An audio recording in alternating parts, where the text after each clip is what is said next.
This is LSAT PrepTest 153, Section 1, Passage 3, about accomplice witnesses and jailhouse informants, and whether the legal system actually protects against their false testimony. The difficulty level here is medium, the ideas are pretty straightforward, but the passage stacks 4 different problems on top of each other, and students will often lose track of which one they're in. Now, this is a law passage building a case. The author thinks courts are too trusting of testimony from cooperating witnesses. And every single paragraph adds a new reason why. That is the structure, layer after layer after layer after layer again. Now, the most important paragraph is paragraph 2. That is where the author faces the strongest pushback to the argument and then punches through it. If you misread paragraph 2, you're going to get the main point question wrong. Now, paragraph 1 is pure setup. It defines the 2 witness types and explains the deal they're getting. Reduced sentences, dropped charges, whatever incentive the prosecution can offer. Then it makes the first real move. This setup creates a world where lying is almost free. One study found that informants who lie are almost never prosecuted. So the witnesses has everything to gain and nothing to lose. You want to read this at a normal speed because you got to lock in the incentive problem before anything else clicks. Then paragraph 2, you want to slow way down here. It opens with what the courts believe. Courts have said the safeguards work. Cross-examination catches liars. Judge and juries can weigh a witness's motives. Now that sounds solid, but that's the trap. Because mid-paragraph you hit the word however, and the whole thing flips around. The author shows you a scenario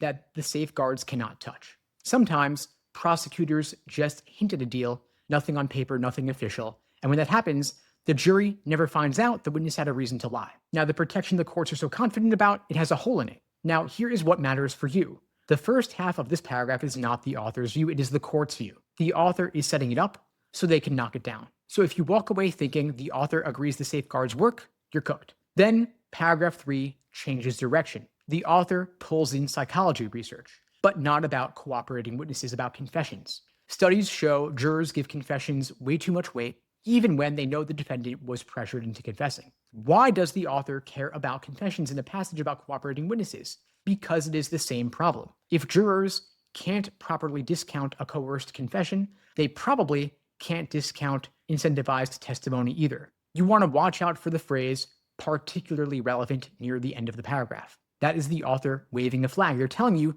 this is not a detour. It is the link between the psychology and the legal argument. Then paragraph 4 gives you the why behind paragraph 3. There is a known bias. People explain other people's behavior based on character, not circumstances. So when a juror hears a confession, their gut says guilty people confess. But they don't stop to ask what deal was on the table. The author's point is that the same bias kicks in with cooperating witnesses.